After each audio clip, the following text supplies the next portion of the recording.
En esta clase revisaremos a los oligosacáridos.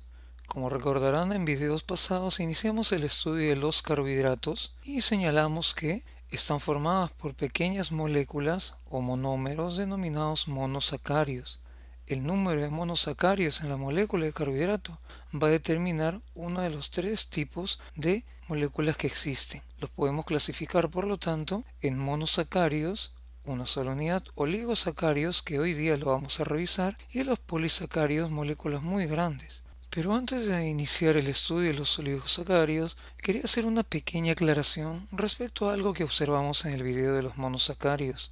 Como vemos, la molécula de glucosa y el resto de monosacáridos que revisamos los mostramos en una disposición lineal, donde observamos que cada átomo está uno dispuesto detrás del otro, es decir, en una estructura bidimensional.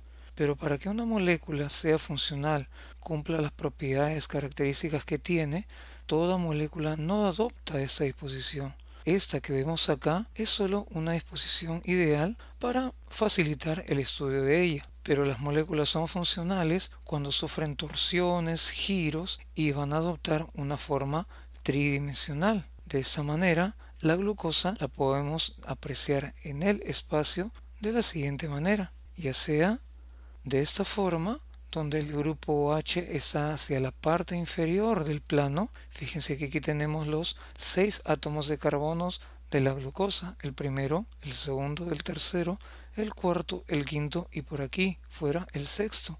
Pero también puede disponerse de esta otra forma, con el grupo OH hacia la parte superior del plano. Igual tenemos los 6 átomos de carbono. Existe en la naturaleza una molécula de 6 átomos en forma tridimensional que se denomina pirano. Debido a eso, a estas moléculas de glucosa las vamos a denominar, a la primera, que tiene el grupo funcional OH hacia la parte inferior, alfa-glucopiranosa, y a la que tiene el grupo funcional OH hacia la parte superior, beta-glucopiranosa.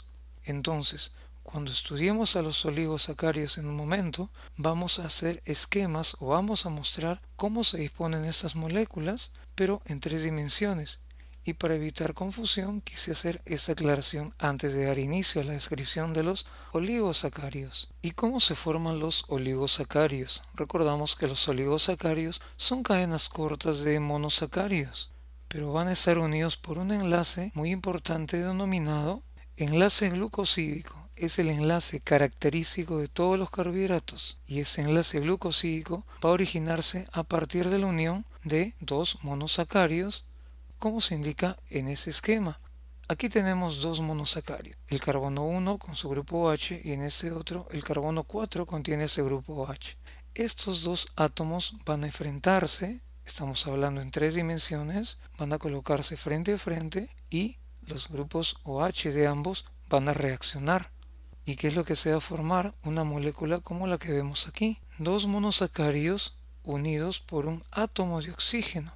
Y lo que se ha liberado, si se dan cuenta, es el grupo OH del carbono 4 y el hidrógeno del carbono 1, formando una molécula de agua. Es decir, este tipo de reacción será una reacción de deshidratación porque se pierde agua. En este esquema lo que apreciamos es un disacárido, es decir, un oligosacárido formado por dos monosacáridos. Y los disacáridos se forman en su mayoría por la unión del carbono 1 de uno de ellos y el carbono 4 del segundo monosacárido. Existen muchos tipos de oligosacáridos, dependiendo del número de monosacáridos que los conformen. Pueden ser 2 disacáridos, pueden ser 3 trisacáridos y así sucesivamente. Pero los más abundantes en la naturaleza son aquellos formados por 2 monosacáridos y que pasamos a revisar en este momento. Y los disacáridos más abundantes de origen natural son dos, la lactosa y la sacarosa. La lactosa se encuentra en la leche de los mamíferos y es la principal fuente de carbono y energía del lactante, y su composición está dada por la unión de una molécula de galactosa y una molécula de glucosa.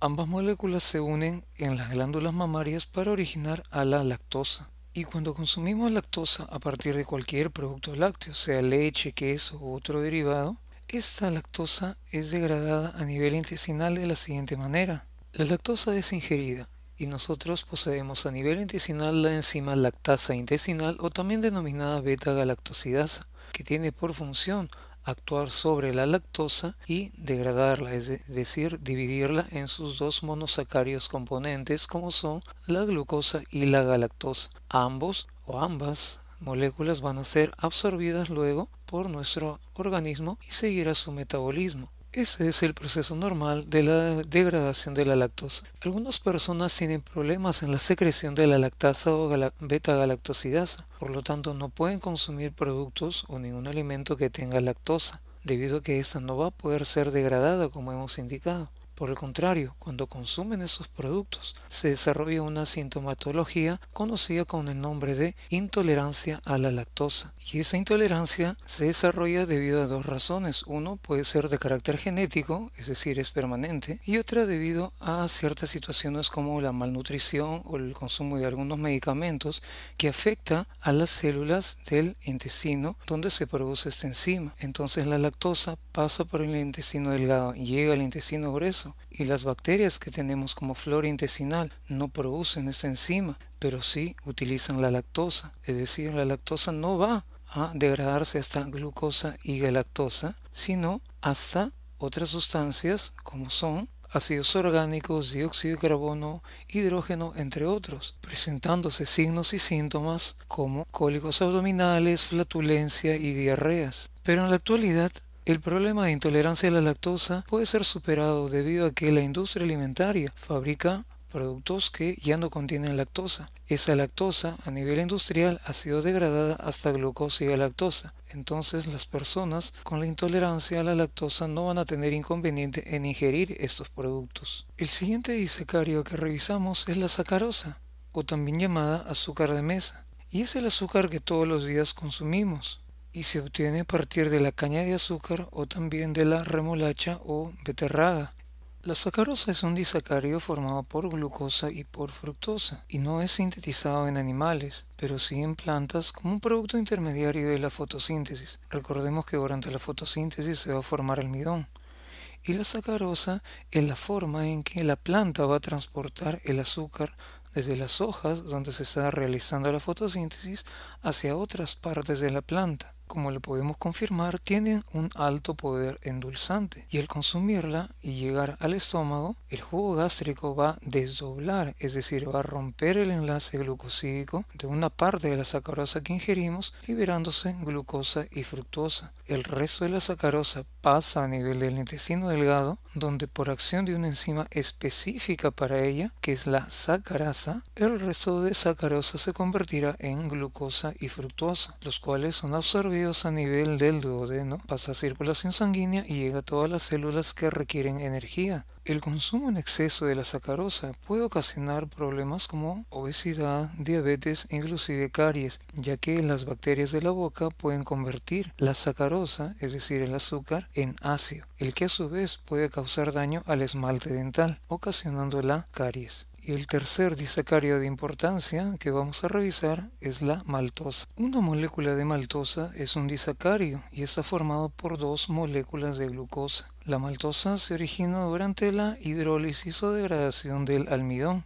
que es de origen vegetal. Se encuentra presente cuando las semillas germinan y el almidón es degradado, es decir, es partido y se van formando parejas de glucosas que corresponde a la maltosa. Esa maltosa a su vez puede utilizarse como materia prima en la producción de bebidas alcohólicas como es el caso de la cerveza. La materia prima en la fabricación de la cerveza es la cebada y esas semillas de cebada de esos cereales son germinados, es decir, comienza a degradarse el almidón hasta maltosa. Posteriormente, la levadura específica va a degradar, va a convertir la maltosa a etanol o alcohol etílico. Ese proceso es una fermentación alcohólica. Y cuando nosotros consumimos alimentos que contienen almidón de origen vegetal, durante la digestión, ese almidón empieza su degradación en la boca. Nosotros secretamos una enzima denominada amilasa salival o tialina, la cual hidroliza el almidón formándose moléculas de glucosa individuales o parejas de glucosa, es decir, maltosa. Y de esta manera continúa su paso a través de nuestro intestino y será degradada hasta glucosas, cuales absorberán a través de la mucosa intestinal, llegarán al torrente sanguíneo y alcanzarán las células que necesitan energía. Antes de terminar, hagamos un repaso de los 3 disacáridos que hemos revisado. Los oligosacáridos son carbohidratos de cadenas cortas de 2 a 8 monosacáridos, pero los más importantes en la naturaleza son aquellos que están formados por 2 unidades de monosacáridos conocidos como disacáridos. De ellos hemos revisado a 3, a la lactosa, a la sacarosa y la maltosa, cada uno, como es de esperar, formados por 2 monómeros. Y si se dan cuenta, para que podamos recordar la composición de esos 3 disacáridos, todos tienen por lo menos una molécula de glucosa. La lactosa, una molécula de glucosa y una galactosa. La sacarosa, una molécula de glucosa y una fructosa. La maltosa, 2 moléculas de glucosa. La lactosa se forma en las glándulas mamarias de los mamíferos. La sacarosa es de origen vegetal, un metabolito intermediario de la fotosíntesis. Es el azúcar común que nosotros consumimos. Y la maltosa proviene de la hidrólisis o degradación de los almidones. Los almidones, que lo revisaremos en el siguiente video, durante los polisacáridos, son cadenas inmensas solamente de glucosas, que al ser degradados generalmente se forman parejas de glucosas que corresponde a la maltosa. En el siguiente video revisaremos la estructura, composición e importancia del siguiente grupo de carbohidratos, los polisacáridos.